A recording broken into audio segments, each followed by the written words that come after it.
What do we do with the people who just arrived here as immigrants and have no experience with the American system at all? Are they going to pay money to African Americans for slavery? Or are they going to pay money because they think they meet an African American who suffers from slavery and then that's part of the dues of entering the United States?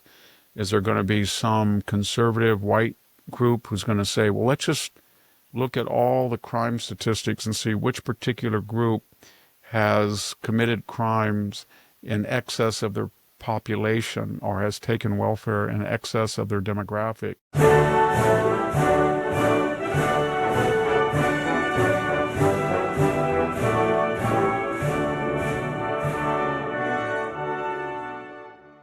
Hello, ladies and gentlemen. This is the Victor Davis Hanson Show. We are recording on Saturday, May 17th. I'm Jack Fowler, the host. I'm very privileged to be the host of this show. And for 5 years, I've been doing this with my great friend. Oh my gosh. Yeah, Victor, we were young ones. Those were the days. Those were the days. You would be maybe even pre-senior citizen status for you. This particular episode will be up on Thursday, May 22nd. Victor is the Martin and Ely Anderson Senior Fellow at the Hoover Institution and the Wayne and Marcia Buskey Distinguished Fellow in History at Hillsdale College. And he's got a website, The Blade of Perseus. Its address is victorhanson.com.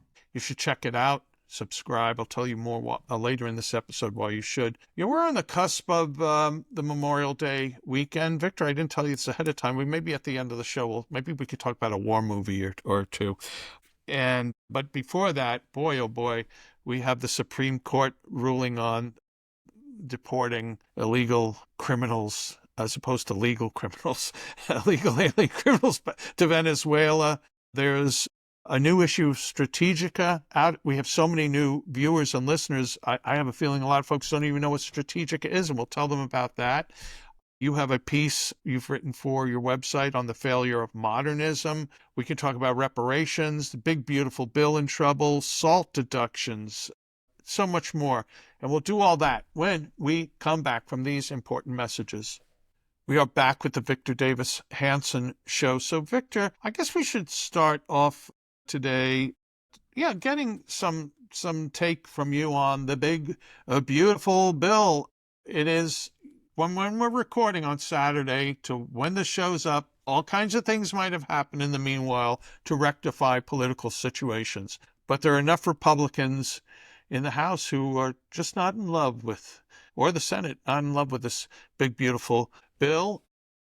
What are your thoughts on this and the politics of it? I have reservations about it because of the spending. Moody's, the bond adjudicator, I think that was patently political. It just lowered the bond rating of the United States government from AAA to, I think, A1A, the first time in history since 1917. A viewer wrote me that, and I think it was political, just like the Fed. If you had these indicators under Biden of no inflation, job growth, corporate profits, energy, all these great news, they would have lowered from 4.8 down to 4 or something. That would save some of the $3 billion in interest we're paying a year. But all that said, Doge has only found about $180 billion.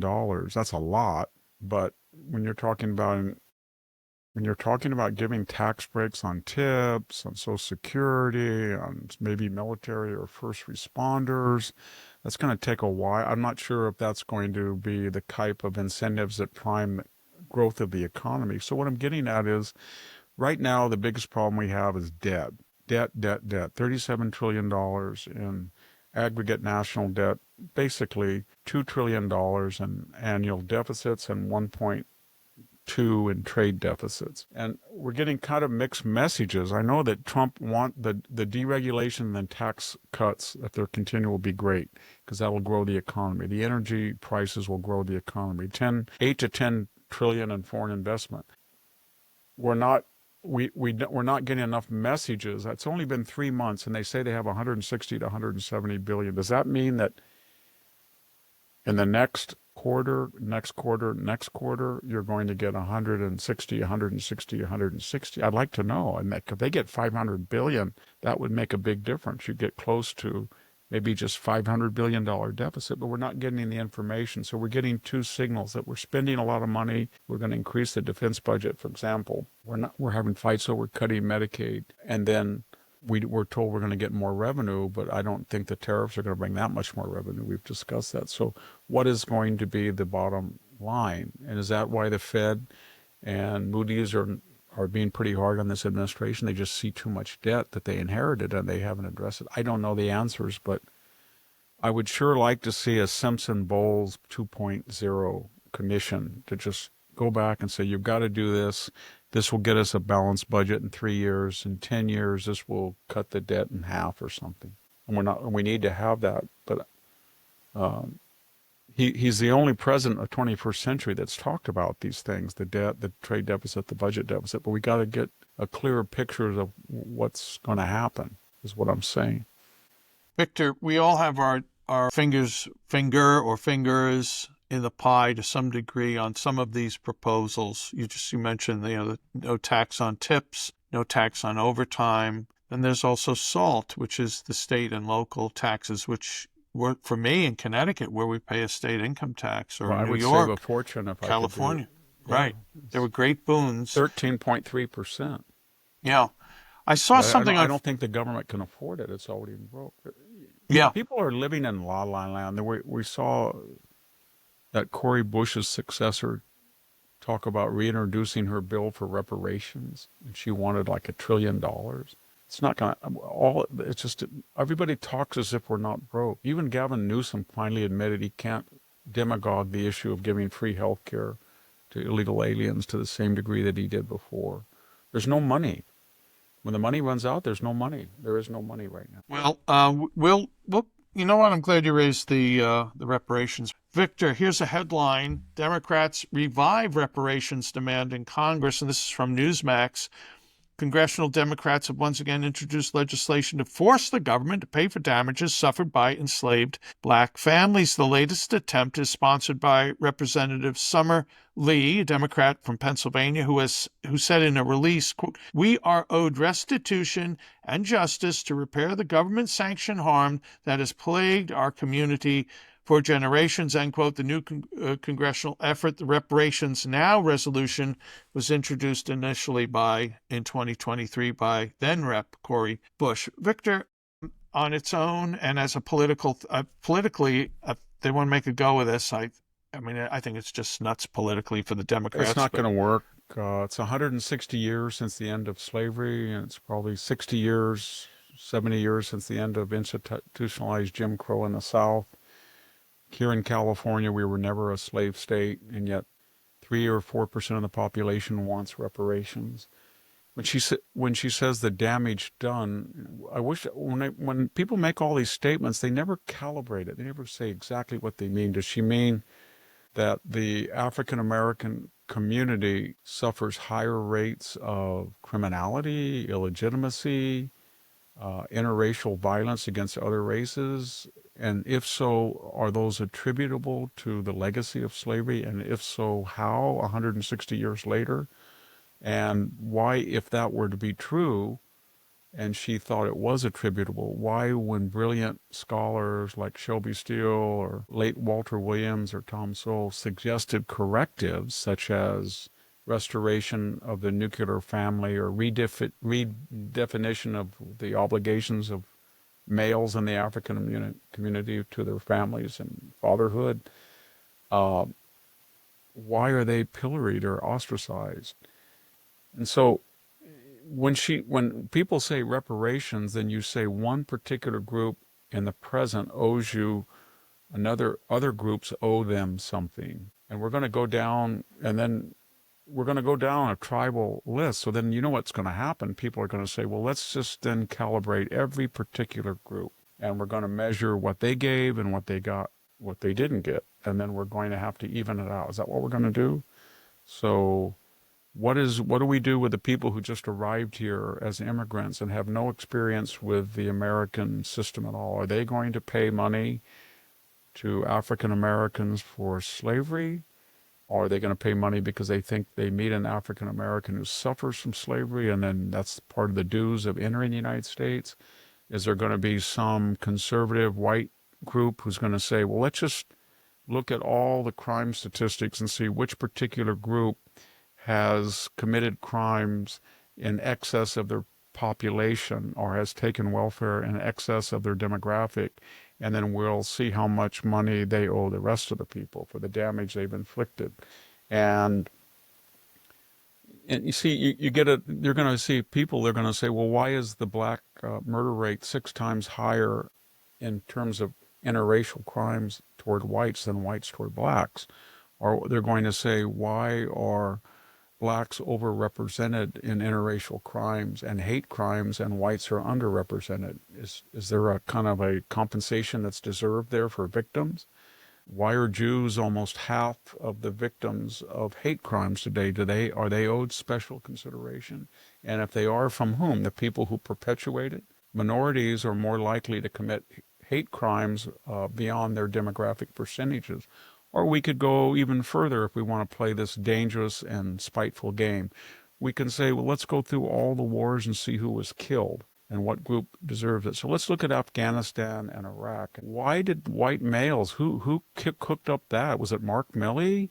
Was it the chairman of the Joint Chiefs that decided that they keep track on everything, and when women are underrepresented on aircraft carrier pilots, or blacks are underrepresented in particular captaincies or pay grades, they address it. But they must have known over 20 years of fighting that white males were dying roughly at double their numbers in the demographics. What insidious racism allowed that to continue? So you had 35% of the population dying at 72, 73% of all fatalities. Is that what we want to do? We want to do all that stuff? Because that's the ultimate logic of reparations. It's not going to be in isolation. It's going to say each group then is going to try to see to what degree that they can game the system as a victimizer or on the receiving end of inordinate violence or insufficient funding or something. And it would be much better if the Black Caucus in Congress said, look,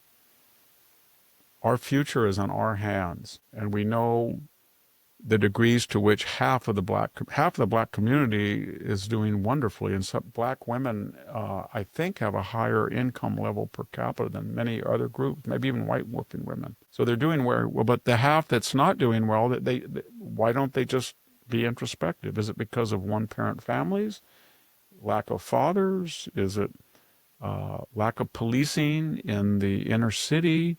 Is it not dispersing and not enough integrate? What is it? Is it the school system, unionized, a lack of school choice? Why don't they come up with an innovative solution? But they don't. It's all victimizing. We want reparations, and it's falling on deaf ears. And when you have the Hispanics, 62% are polling that they love the first 100 days of the Trump administration. There is no such thing as intersectionality anymore. It doesn't exist. Yeah. We can call it... There's no rainbow coalition. They're just people, just individual. Yeah. Reparations is just another word for money, and the dishonesty is that there are many dishonesties, but the money has been central to the destruction of the black family and the black community. But federal, trillions of dollars of federal money has subsidized the breakup of the black family. And the thought that reparations are going to do anything except... Am I going to work very hard to pay taxes to give money to Ta-Nehisi Coates, who just wrote one of the worst anti-Semitic diatribes I've ever seen? And he was famous, remember, for the talk. Remember, he said the talk that all black fathers have to tell you that the police put them in danger. And then I think it was Roland Fryer at the height of the George Floyd aftermath pointed out that statistically, given the number of encounters, 11 million or so encounters with the police, that African-American males who were unarmed and lethally shot was consistent with their demographics of encounters. 11 million, how many of the 11 million encounters they participated in? There was no systematic racism. That's one of the reasons Claudine Gay went after to destroy his career for publishing that. I wrote an article, I don't know if you remember it, Jack, it was a National Review maybe 20 years ago, 15 years ago. It was called The Other Talk. And I said, I had a talk too from my father, and he said, you're living in East Palo Alto, and it's got one of the highest murder rates in the United States. And you are white and you're living in a predominantly black neighborhood, and I don't think that you're going to find it particularly safe. And I was broken into, I think, twice. A guy put a hand through the door, and my roommate and I had clubs, and we were trying to club this hand. There's a chain on the door, and he was breaking it, and the hand came through. We hit it with a bat. And then I was walking once down to the drugstore, and somebody took a 6-pack of Coors bottles, the bottles full of beer, and threw it right at my head. And so my point is, I got to talk too. It said, be very careful of going into particular neighborhoods because crime is inordinately addressed at white people by black people, and you have to be very careful. When I wrote that, I got so many hate letters. How dare you do that, given the history of racism? That's a small price to pay for what you people have done. It was just crazy. But I knew 4 guys in my neighborhood murdered because they went to the wrong neighborhood. And nobody had sympathy for them in the sense of, why did you go there? What are you, stupid? Well, I had 3 violent incidents. I just mentioned one as a graduate student.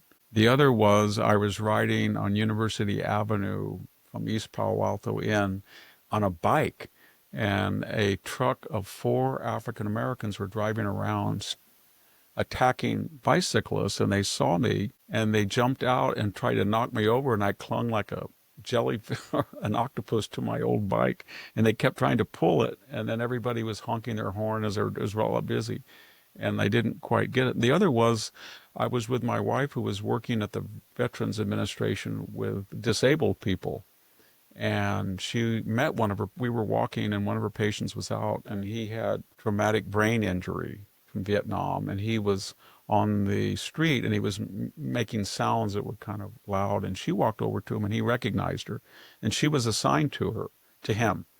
And even though she was more clerical, but she had worked with the patients when she could, and she was talking to them, and this 2 African-American guys came up and pushed her and pushed me and started making fun of this guy. And there was a guy in graduate school with me who was a Vietnam veteran, Green Beret, and I don't need to go any further. And it didn't end well for those guys.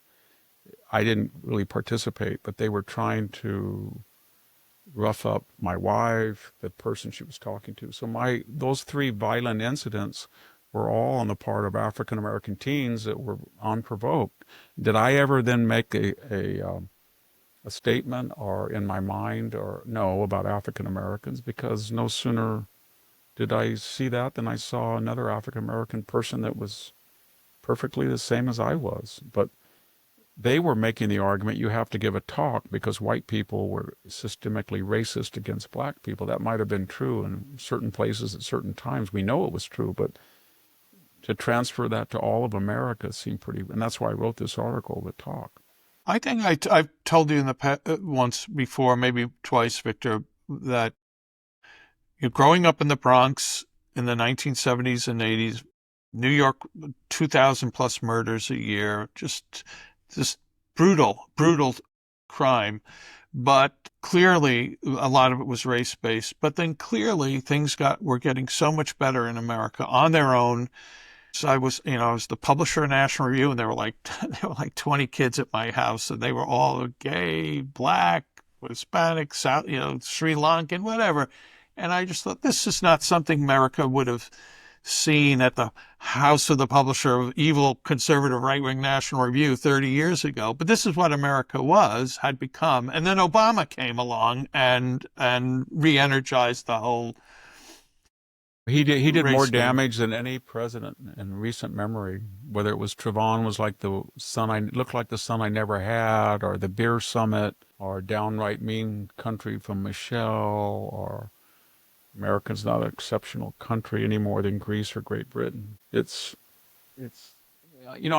grew up with a lot of poor people, and I was at Cal State, and there was an African-American couple. One of them was HIV positive, and they were returning students, and they were parents. They were in their 40s, and they were history majors, and they needed somebody to advise them on a senior history. I wasn't a member of the department, but I was there by association. I think at one point I had 11 master's students, because at that time there wasn't a classical historian in the history department. I was a classical philologist in the foreign language. But anyway, the chairman said that we have these two people. They're kind of problematic. They're older students.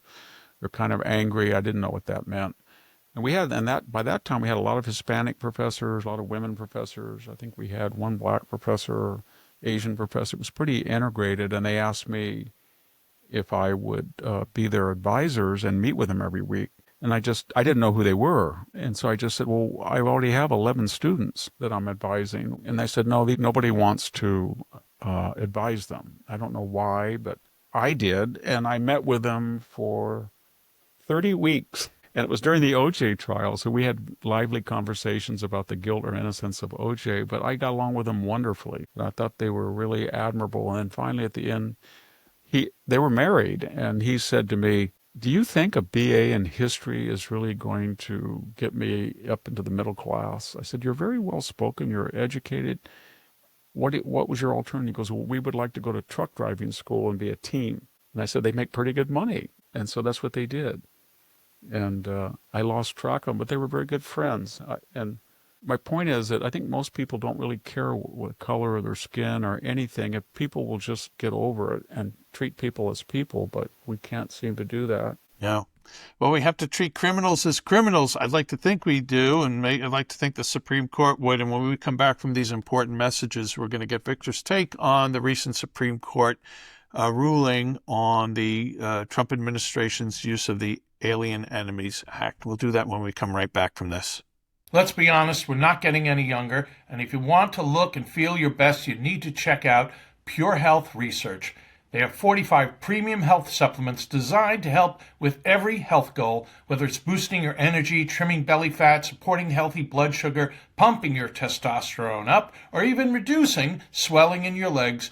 Pure Health Research Supplement Store has you covered. Each formula is crafted with natural, non-GMO ingredients backed by clinical research and manufactured right here in the USA. And here's the best part. Pure Health Research is offering you an exclusive 35% discount. Just go to purehealthresearch.com and use the coupon code VICTOR at checkout. With their 365-day money-back guarantee, there's zero risk in trying something new. So why wait?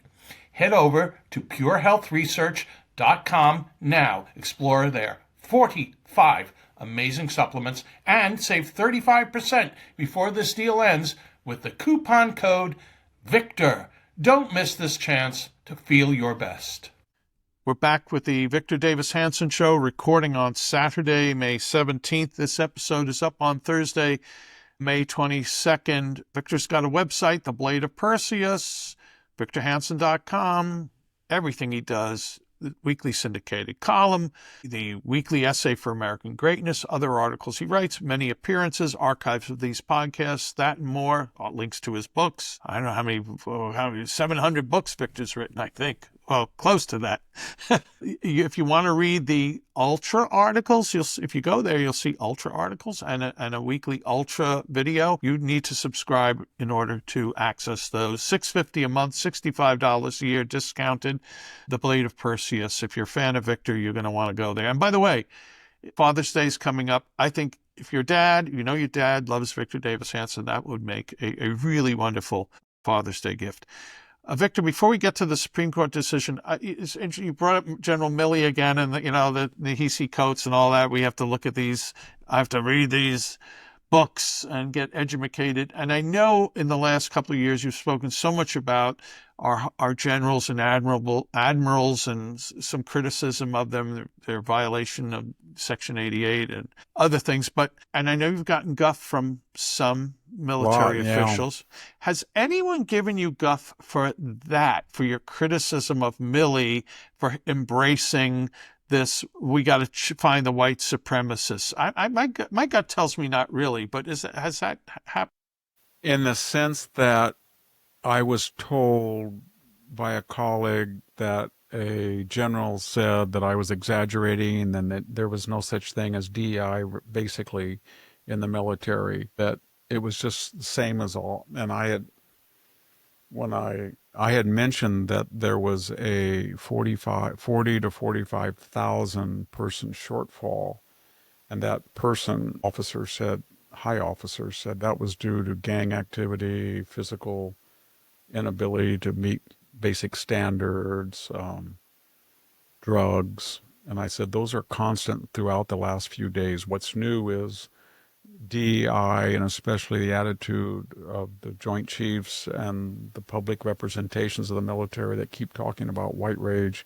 And you couple that with the 8,500 that were drummed out for not getting the COVID experimental vaccine. Many of them are, from what I understand, the vast majority, white males.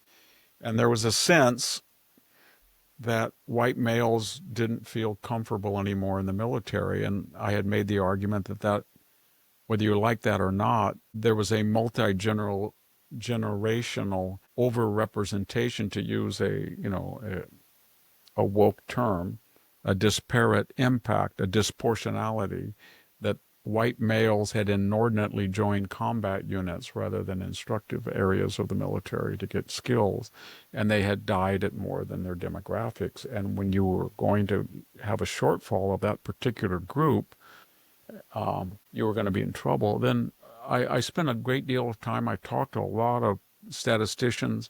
I looked at the deal. You can get the figures, and it is true that when you looked at that 40 to 50,000 aggregate and all the branches of service shortfall, the one demographic that was mostly, not entirely, but mostly responsible were white male.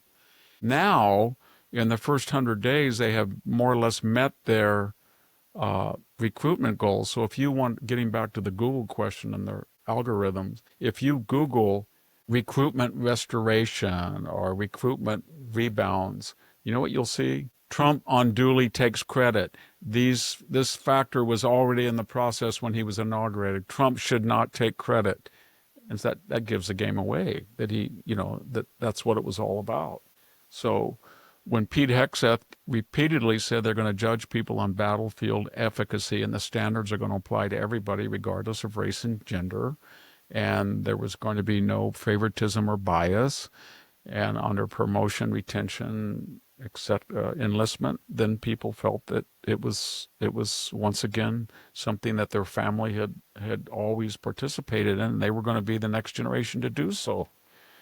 But I had a lot of criticism about that. I had a lot of criticism about the revolving door, that I said that I think there should be a waiting period before a 4 or 3-star admiral or general leaves the Pentagon before they go into a defense contractor board, because I don't think that our procurement necessarily is up to the latest developments on the battlefield. That it seems to me that we're looking at drones, artificial intelligence, more rather than less, more accessible, inexpensive platforms, drones on the water, on land, in the air, that can outperform human. And we're just stuck on these very expensive, huge artillery platforms, huge carriers, $150 million jets, and we should be looking elsewhere from smaller, companies. I got a lot of criticism for that. I wasn't directed at anybody, a colleague or anybody, but I got a lot of. There's something about if a civilian just looking at the military and worried about it, then you get, well, you never served, or you never did this, and you don't know what you're talking about, and how dare you. So I've changed my attitude kind of radically about, I was also a professor at the U.S. Naval Academy for a year, and I can tell you that I was a Nimitz guest professor for a while, for a week or two at UC Berkeley. I've taught at Pepperdine, Hillsdale, Stanford University for 2 years, a visiting class, 1 year as a visiting class, Center for Behavioral Studies. I can tell you at all these Cal State universities, I have never been in a more liberal place in my life than the U.S. Naval Academy. And that was 20 plus years ago, yes, right? 2002 to 3. I've never been in a place where it was so polarized. In the lounge of the history department, on one end there was CNN, and the other end there was Fox. And 70% of the professors were watching CNN. And I never had so much hostility there. It was a very uncomfortable year. I did meet some great people, but 4 or 5, but it was pretty nasty. And I never want to go back there again. I met great students. I had some of the best students I ever had. And I still communicate with a lot of them. They were really good students, and I met two or three of the best people I've ever met. Miles Yu is one of them. But I don't have a happy memory of the institution the way that they. I just, I just didn't. There were some really nasty people I met there. Well, Victor, there are nasty people who have been arrested by ICE, sent back to Venezuela, and what happens? The Supreme Court on Friday, and this would be on the 16th of May, decided in favor of an appeal by a group of Venezuelan migrants, they call them migrants in this story, who asked the High Court to halt their deportation under the Alien Enemies Act. I don't think, Victor, this overturned the use of this. I think it sent it back to a lower court to some degree, but not a win for the Trump administration. Justices Thomas and Alito dissented from the opinion. So there's a couple of things here, Victor, the actual decision, and then this kind of animus, not animus, maybe wrong, conservatives, like, why did we get these? This is our Supreme Court, with friends like these. Anyway, go ahead. I just don't understand that you let in 10 to 12 million people. You don't audit them. You're kicking out people in the military that are not vaccinated. You have no idea whether they're vaccinated. You have no idea whether they have tuberculosis. They have no idea whether 500,000, as it turns out, were criminal. And you bring them all in, and 75% that are detained and given a card that they have a hearing don't show up. And they're all here illegally. They all broke the law when they came. They broke the law when they reside. I don't understand why a law enforcement officer just can't politely go and get one person and say, you're here illegally and you have to go back to your home. I'm going to escort you back home and don't do this again. And I don't know why there was no hearing required for them to come. Why didn't we just say we have a wall, or if you want to come to the United States, you have to apply as a legal immigrant? Why don't we put the onus on them? They didn't do what they were supposed to. We make people jump through all sorts of hurdles to come legally. They didn't. They came on the idea that they could break the law with impunity, and if they stayed here long enough, their advocates would give them some type of rolling or blanket amnesty. So what I'm getting at is the court doesn't, I can understand what they're talking about, the niceties of the law, but would they just give us an option, or would they give us a direction how you deal with 10 million people in the last 4 years on top of 20 million other people who all are here illegally and broke the law? Do the court really believe that we're going to have a $4 or $5 million hearing for each of the 10 million people? Is that what it is, a suicide pact? And do they care when they make these rulings? I mean, do they understand the pragmatic? I was walking today at 6:30 in the morning around my perimeter. It's partly the 40 acres I own and partly the 120 acres we used to own, but the neighbor owns, and I can walk there. I walk and try to look for things. If I see a broken emitter or somebody turned on a valve, I always turn them off, or I notify the owner. So I try to, but I was walking today and I turned the corner and here was a car with a door open, and here were two guys, didn't speak English, and the door was open and they were snorting or using some kind of drug. And as I turned around, I had to walk within a foot of them. I had no idea who they were. I asked them something. They spoke Spanish. I don't know why they were trespassing. I don't know what kind of drug they were using. But is that what I'm getting at? They probably came here illegally. And why do they understand what's happened when you put 10 to 12 million people in the United States? In other words, if you create 10 instant San Franciscos, what happens to those people the day after, the month after, the 6 months? Is it people in the inner city of Chicago that have to deal with them and not the people at Martha's Vineyard or Nantucket? Is it the people in southwestern Fresno County that deal with them when they're bussed here and not the people in Piedmont or Presidio Heights in San Francisco or Malibu or Brentwood? That's what the court doesn't seem to be aware of, that this was a cataclysmic event. It really did affect millions of people, and it will affect millions of people from now on. And no one who broke the law and knowingly has ever paid a price. Joe Biden and Mayorkas should have been convicted. They didn't have the votes, but Joe Biden should have been impeached for this. He really should have. And there should have been some accountability. They deliberately destroyed the border for political purposes, and no one cared. And the court didn't get involved at all. Never. And the court has no clue right now what to do. If you're a member of the Department of Interior, or you're the member of the Homeland Security, or you're a member of the DOJ, and you go to the court and you say, okay, we can't use the Enemy and Aliens Act, or we need to give a hearing before we deport this person who is admittedly here illegally and knew he was here illegally and came illegally. How much do you want us to spend per 10 million people? Just tell us. Just give us a figure. How Right. much? $1 million? Do you want to spend 12, $15 billion? Just tell us, and just tell us what to do, and we'll do it. And how many employees should we hire? Should hire another 200,000 to facilitate this? And should we give them much more deference than they gave us? They gave us zero deference when they came in. They just took their middle finger out of us and said, you know what? This is what I think of your country, because I'm just going to walk right through it. I'm going to live here, and I don't care about your laws. And now we are going to consider them as the same as a citizen, apparently. But they don't have any practical solutions. None. And that's the problem with the judiciary today. They operate in a vacuum, and they don't offer, unless you're on the left. And, when they they'll tell a school, you have to do this and you have to do this, and they'll order people, but not when they're culpable. So, Victor, before we head to break, I want to ask you to reflect on a piece you've written. I mentioned earlier that you write these ultra articles for your website twice a week.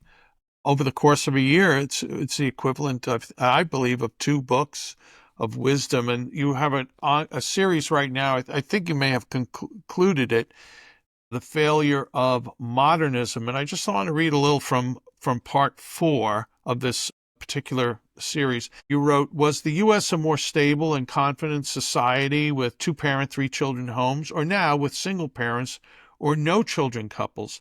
Did Winnie the Pooh, Alice in Wonderland, The Hobbit, The Jungle Book, or The Wizard of Oz offer young readers a better model of plot, character, language, grammar, as well as ethics, morality, and character than the teen books on the shelf in most public schools today, the Harry Potter books accepted?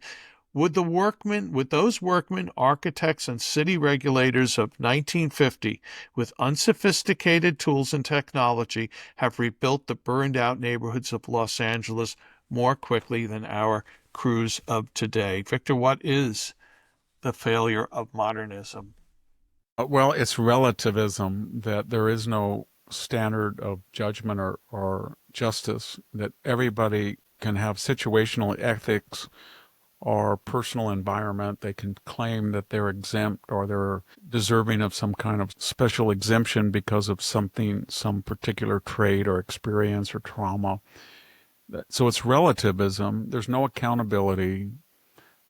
In a democracy, Tocqueville said that the problem with a democracy, and he was a big admirer of democracy, is that most people would rather be equal and poor than all better off, but some much better off.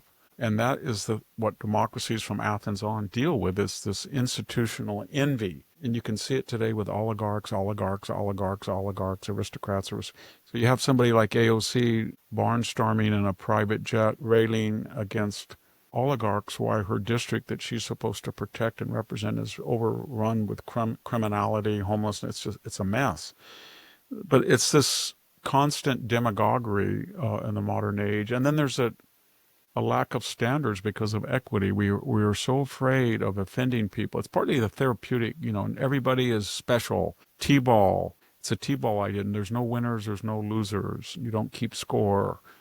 There's always second, third, fourth, fifth chances. It used to be American second chances. That was it. But when you look at the decline, I mean, they built basically the California Water Project, the California Aqueduct. They built it in about 5 to 6 years. They couldn't do that today. They have no ability to do that. And it's very funny because this is the most hubristic and arrogant generation that I can think of. They really believe that they are special and that they've done so much. But when you look at high-speed rail or their freeway systems, the United States is in decline. You mentioned Minneapolis. Does anybody believe that the Minneapolis of 1955 was a dirtier place than today? I think it was much cleaner. I think it was much more functional. So this happens in history. One of the ways we created Greek mythology, it's believed there was this sophisticated Mycenaean kind of palace culture at Mycenae, at Tiryns. It's monumental architecture. They had a system of writing, linear B, and then we don't know why it collapsed. And then there was a dark age, and in this dark age period, population declined by 90% probably. But people bumped into this stuff. They thought, wow, look at that arch. Look at that 40-ton arch. We couldn't do that. We don't know how to read or write. What are all these little symbols on clay? And they started creating this myth of a once glorious time, right? But they were really talking about the Mycenaean period. But they made them into heroes like Achilles and Ajax and the god Zeus and everybody. In fact, some of the heroes that are in the Homeric epics, the names appear on linear B tablets as if they were just pedestrian Mycenaean lords or something that were exaggerated through periods of 5 centuries. And then when, writing reemerged and you had the Greek city-state. But my point is that we're kind of like that today. I'm always like that when I go around California and I look at certain things that were created by others, like the aqueduct. Oh, who built that? Who built all these reservoirs? My gosh, who built those penstocks over the Grapevine? Tallest penstocks in the world. They pump all that water into Pyramid Lake. It's amazing. We're just custodians. We don't try any of these projects. And then we always are so judgmental about these people were racist, they were homophobic, they were transphobic, they were horrible people, 1619. I think, what are they going to say about you? That you had 1 million abortions, 10,000 late-term fetus killings in the birth canal? Are they going to say you had 1 million homeless people that were injecting, fornicating, urinating right in front of you every day on the sidewalks of your major cities? Are they going to say that you took a subway system that was very functional 30 years ago and made it almost impossible to ride at night? Is that what they're going to say of your generation? I think they will.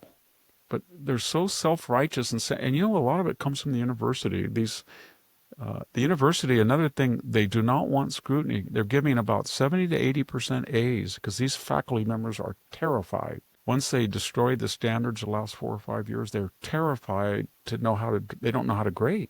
Because if they were to grade according to the actual performance, they would be giving 70% F's and D's. And that would be the end of them. So we're in a period of decline. And when Donald Trump keeps talking about we're going to make America great again, everybody gets angry, but he's trying to do a counter-revolution on every single level. Architecture, art, we talked about sculpture. But he's trying to restore some past standards. And maybe you think he's an imperfect vessel to be the catalyst for all that, but nevertheless, it's an effort to arrest what is going on now. To arrest biological men spiking a ball down the throat of a girl and claiming that that's fair. And the other thing is that people don't have any answers when confronted. I had a person talking to me about transgenderism. I just asked a simple question. If transgenderism is a separate category and men have no advantages over women, why do females that transgender to males, they're males, right? You said, yes, they're males. I said, why have they not won one major sports contest? Not one. And why do women who transition don't win and males who do transition to women win a lot? Can you explain why? Silence. And so never have I seen a generation so full of themselves and for so little cause as this, my generation and the next two below it. And we always make fun of, gosh, the idea that you could be attacked on December 4th and by September 2nd, 4 years later, you would have all of your enemies prostrate and destroyed, and then you'd turn around and rebuild them all, and then you'd turn around and fight a Cold War against a nuclear-powered monstrosity like the Soviet Union, and you'd win. With half the people we have now. Right? Yeah, with half. We couldn't do that today. Yeah. We can't even deal with the Middle East. We can't deal with Iran. Yeah. So couldn't get the work permits. No, we can't. And so it's nothing to be proud of for this generation. If you look at a standard historical, and I've been shocked. I'm not going to mention the students and the situations where I met them, but I always thought the hope of your iPhone was you would have the world's cumulative knowledge over 2,500 years at your fingertips. And all these young people would be saying, I'm walking along and I see a Supreme Court column. Is it Doric? Maybe get it on my phone and I'll find out whether it's Ionic, Corinthian, or Doric. That's not what it's used for. It's to take a selfie and say, this is what I'm doing today, looking at a stoplight, and then send it to somebody, or worse. So all of the ancient arts and knowledge are being slowly lost. The ability to write cursive, the ability to speak well, grammar, syntax, the old pedestrian ideas of manners. That's why when I gave my Hillsdale graduation speech, I was really shocked, Jack, because it's the only place in the world, I think, on a campus. When I first got there, I mentioned in the speech that I left my bike there and it wasn't stolen the next day. I thought, man, that would have been gone in 2 seconds in Fresno State. And then the second thing, everybody was nice. Hi, hello, can I help you? I don't recognize you. Do you need any help looking at the library? No, I'm fine, thank you.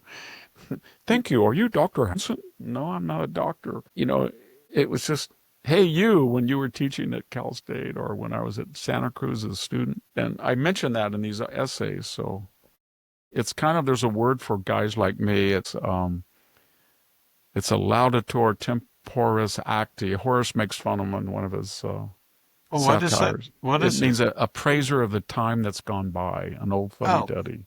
Well, and Horace has all sorts of things. He has another one. We are a bankrupt generation about to produce a generation worse than us that will produce a generation worse than themselves. Well, we're conservatives. We're supposed to be conserving something, right?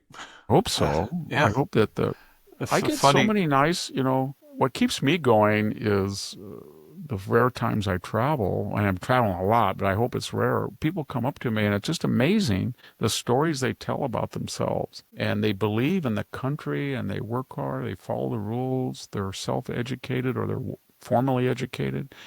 It's about half the country really keeps it going. They're very capable people. And, there's 340 million people, and you get up to 160, 170 really sharp people of all different races and classes. That's bigger than any European country, you know what I mean? That's what keeps the United States going. But it's not the people I read of every day in the Fresno Bee that have killed somebody in a drunk driving accident or stabbed somebody or shot somebody or stole something. Yeah. The people you meet in the alleyways and amongst the vines. I meet them almost every night.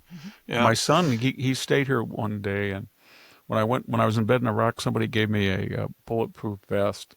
I didn't need it because when I got over there, the 2 times they made us wear better ones with plates, but I still had it. So when he stays here, when he walks the dogs around, he puts it on. He says, "Oh my!" Yeah, he says, "I'm not stupid like you, Dad. I'm going to put it on that vest." Well, I've been there. There's a Mad Max essence to your town, but there's also a great beauty to where you are also. It's a very beautiful area. It used to be one of the last things my grandfather told me was sitting out under this tree that's still here, a pecan tree. It was about June of 1976, and he said, "This is the nicest place in the world." It was in early May. He said, "This is the nicest place in the world." And he explained why the sunset and the wind coming in, all the different farmers who were so helpful. Nobody had any key. I don't think anybody has a lock on their door within a month. It was sweet. A wonderful place, and it's completely gone. I hope it's not a microcosm. I hope there's little renaissances everywhere. Maybe there'll be one here, something. I got a call yesterday from a painter. I'll just give him a name, Jose. He's one of my favorite people. He paints everything I have. And if I don't have anything to paint and he shows up, I have him paint over something that's already painted. But he called up and said, "I'd like to do a job painting. I need to keep busy. If I'm not busy," and it's kind of a lull. So we were talking about, this is a guy who had a kidney infection and he smelled all of these strong resins and turpentine, all these toxic chemicals, and he had to go up to Stanford for injections, and he never complained 1 second. He was one of my favorite people. And it wasn't because every 5 minutes he'd return to me while he was painting. He'd say, "Tell me, Victor, Trump is winning, right? He's going to win, right?" I said, yes, he is. You're the weather vane, my friend. Hey, Victor, when we come back, we have a little time. You know what? I think I will ask you about a movie or two, and we'll do that when we. Tell me which one, so I might. Well, not yet. Not yet. No, it might be a free throw. Free throw. We'll do that when we come back from these final important messages.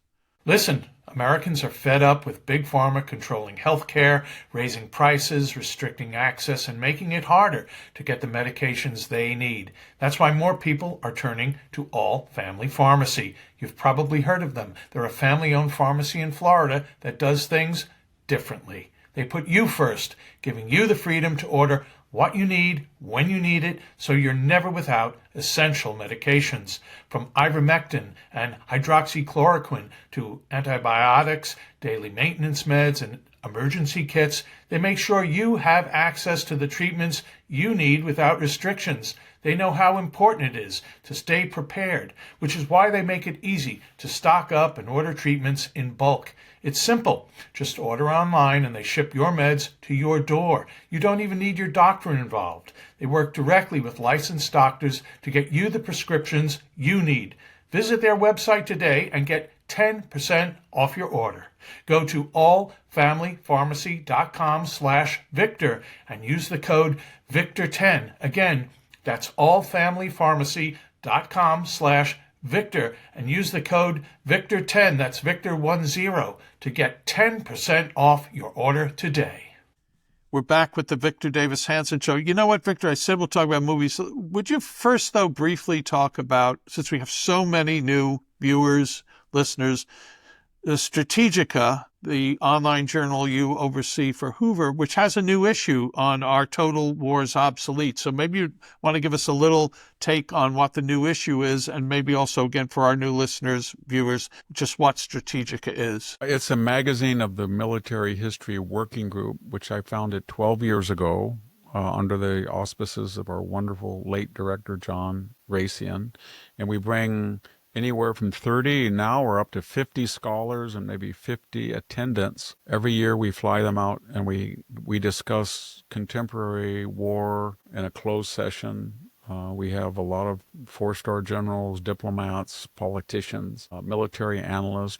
I tried to select them on the basis of both their ability and expertise and record, but also that they don't agree with each other. So sometimes it can be quite incisive and decisive, and the disagreements. And then we publish every 3 to 4 weeks something called Strategika. That's the Greek word for actually generalship in the plural, but it has come to mean strategy.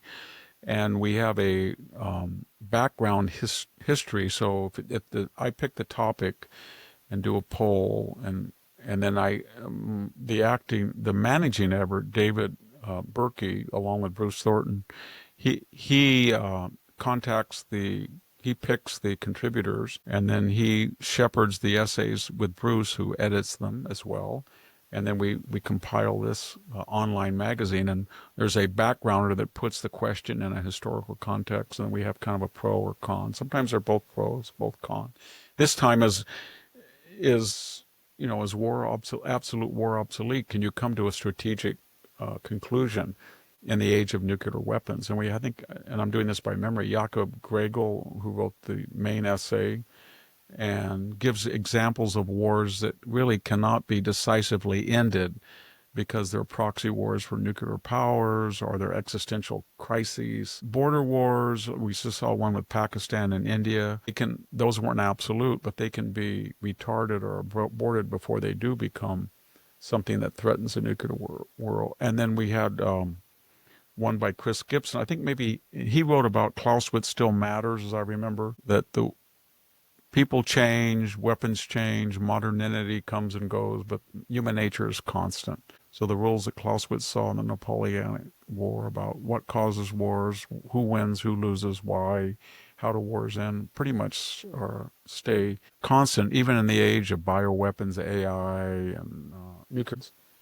Everybody said the war's all over because of nuclear weapons. Well, who's to say? I mean, there might be sophisticated lasers that can shoot the missile down in the first seconds. So defense, offense, counter, response, counter. That always goes on. And then we had Gordon Chang also about whether you really know you're in a war yet. And I think he's been arguing for years that we've been in an existential war with China. He's been very critical, by the way, of the Chinese Trump deal. Oh, he has? Oh, Yeah. okay. He thinks that we didn't get enough out of China, that the tariff wasn't, the percentage of tariffs wasn't the key point. It was to enforce the fact that they cheat, they dump money, they manipulate currency, they steal patents, and ignore Yeah, copyright, etc. He's right about yeah, that. for decades. If our listeners should know, Strategika is free. If you go on the Hoover website and or Google it or search for it, Strategika, you will come to it. And I think this was issue 97, thereabouts. And most of the previous issues, I think, are quite evergreen. And I'm So, getting a lot of calls from people who say, you wrote 4 books this year, Victor. I said, no, I did not write 4 books. But what the Hoover Institution has done, essays I wrote a long time ago, they've been repackaged as email books. And I don't know anything about it. And when you write for Hoover, they own it.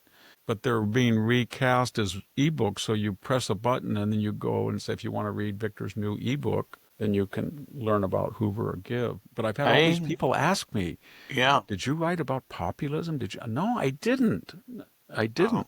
Those You are know, those are just. you can't go to a new website and not get a Hoover ad about with big Victor Davis I Hanson. know, and I And didn't yeah, do it. I'm not criticizing Hoover. I'm yeah, just saying that they have taken essays in the past that I wrote, single right. essays, and they've relabeled them books. Repackaged. Yeah, And I don't. And they're used for promotional yeah. purposes, Well, it's which helped me as a member of the Hoover Institution. So I have no complaint. I don't want to misrepresent myself that I'm well, if I busily writing ebooks all day long. you are a machine of writing anyway. Hey, again, Victor, this coming weekend where we are. This episode is up on the 20. Did I say the 22nd? And coming up is Memorial Day weekend. I take this a little more seriously than I do any other federal holiday, and I think it deserves to be taken the most seriously. After all, Victor, we're remembering those who gave their lives for us, for our country, for our freedoms. And Turner Classic Movies, which I'm a junkie of, they drive me nuts a lot because they cannot help but anytime someone wrote a movie who was one of the Hollywood blacklisted, they talk about Dalton Trumbull. Like, Joe, just shut up. These guys were communists. Yeah. Yeah. Oh my God, High Noon and all that shit. But they do run a marathon of 30 plus movies starting, we'll start tomorrow, Friday, and it'll go through Monday. And terrific war movies. One or two is comedy, like Kelly's Heroes, that kind of thing. But they have a couple of few good movies. They have a lot of good movies. I just want to recommend a few myself. And Victor, if you have any thoughts on these, or if there's any you want to tell us, I know about Das Boot, one of your favorite movies, but here are some of the movies that Turner is showing. A Walk in the Sun with Dana Andrews, which is, it is just a sensational movie, I think. Bridge on the River Kwai, It was a Battleground. David Lean movie. That was great. Oh, yeah. Bill Holden, one of my favorite actors. I don't think Jack he ever made a Hawkins bad. was, You, yeah, oh, he was yeah. he was in it too. It was John a Ford tragic said movie. he was the best actor ever. Jack Hawkins was. He's a good actor. Yeah, terrific. The He died one early, I think, from lung cancer. he did. Yeah. He was in a great military war movie. Ben-Hur. Well, he was in Ben-Hur, yeah, but he was in The Cruel Sea, Yes, he based on was. the book My Montserrat, which Yeah. is sensation. But it's not part of what Hoover show, not who what TCM showing. Last thing I'll mention is very short movie, black and white, The Red Badge of Courage, It's a Audie Civil War. Murphy. Stephen Crane. Yeah, that was Yeah, good. it's a beautiful movie, That was beautiful. kind of like reminded me of Incident at Owl Creek Bridge. Remember that movie? That was I've never even heard of that. yeah, Really? that was a surreal movie. It was based on was it Amber Pierce? No, a short story. It's kind of crazy. Uh, I remember I that. could write that down. There's not a lot of great. There was Gettysburg, that great 4-hour production. Yeah. Well, it had its moments. Little Round Top, you can't help but think the portrayal there was phenomenal. It was just terrific. But It was, and yeah, but there hasn't been a lot of great. Glory was a good movie, but there hasn't been a lot of really good action. Like a Battle of Shiloh or something that was really right. a great movie. World War II they, I don't know. I, as far as the production, the craftsmanship, I really like Saving Private Ryan, but there's something about it, the message I didn't quite connect with. Yeah. That although there was a lot of irony in it, and Yes. Das Boot was a great movie though, and so was Downfall, the Hitler's Last Days. Yeah. Much It, parodied or yeah. used for parodies. Yeah. Yes. Yeah. Yeah. That's, That was something else. yeah. And One of my colleagues said he saw it in the movie theater. I said, oh, then it was out on video. I said, I'll see it. He said, you got to see it. You got to see it, boss. And I said, well, can I see it with my kids? Absolutely. I'm like, there's no problem. Absolutely no problem at all. Well, the movie has this scene in it, Victor, if you don't know, if you remember, where they're having, they're all drunk in the Fuhrer cell, and they're having chicken fights with naked secretaries on the shoulders of yeah. the, I'm like, thanks to my colleague. Thanks for, well, my 10-year-old son is watching that. Life experience. Anyway, I want to recommend folks check out Turner. They're not an advertiser here, and I do recommend honoring Memorial Day. It certainly deserves to be honored. Hundreds of thousands of people to find them in our cemeteries, and they gave their lives for us. So, Victor, you've been terrific today. But I just want to read one or two comments from folks. Much of this is from YouTube. Here's one from Patty Chapman 7296. Thank you so much, Victor and Jack. I was a history major in college, but went to computer science because of job prospects. I love watching your podcasts on YouTube. It doesn't matter if you're with Sammy or Jack. I get an update I know I can trust. It serves up served up with a few laughs. A great way to start my day. Thanks again. And then one last one. This will be from Beck T48. This is off of Rumble. And you often are wearing a hat, Victor. You're not today. But she writes, I didn't I wear love, my baseball cap. yeah, that's okay. I love the hat. I appreciate your common sense approach to answers for today's problems. You give me hope for my great grandchildren's future. That's really lovely. Yeah. Thank you, Beck T48, for Very your nice. thoughts on Victor. Victor, we're going to, I'm going to tell people go to Civil Thoughts. I'm going to tell people, civilthoughts.com. Why are you going to go there? You're going to sign up for Civil Thoughts, the free weekly email newsletter I write for the Center for Civil Society. Comes out every Friday, has 14 recommended readings, great articles I've come across the previous week. And I know you'll like it. Yes, my friend. I want to thank everybody who's sent me suggestions how to get over a 3-month chronic sinus infection. I can tell you that I have not done a carnivore diet. I'm considering maybe. I haven't done intravenous gabagoline, but Intravenous. I got a Navage. I do the neti pot. I do steam. I've done Manuka honey sprays. I've done iodine sprays. Wait. What's a Manuka honey spray? I think it's what is that? a natural antimicrobial spray You to sprayed kill. up your nose or something? Yes, and then I've done grapeseed extract. I've done a German pill called Sinopret. I have done, just a minute, there's another one. Anyway, I'm now on, a doctor wrote me, I'm on a probiotic Lactobacillus casei, and I'm trying to spray that up to create a new culture. I've done doxycycline. I have done Z-Pak. So I did the antibiotic route. It just made it worse. It's a plumbing problem, way up. I had my CAT scan as somebody suggested, and I have 2 blocked maxillary sinuses. It looks like cottage cheese stuck in there. So I'm scheduled for a surgery, but I'm trying every last thing to avoid it. But I really appreciate, this is all, I appreciate what the people have sent me. It's amazing. Yeah. Would it be over 100?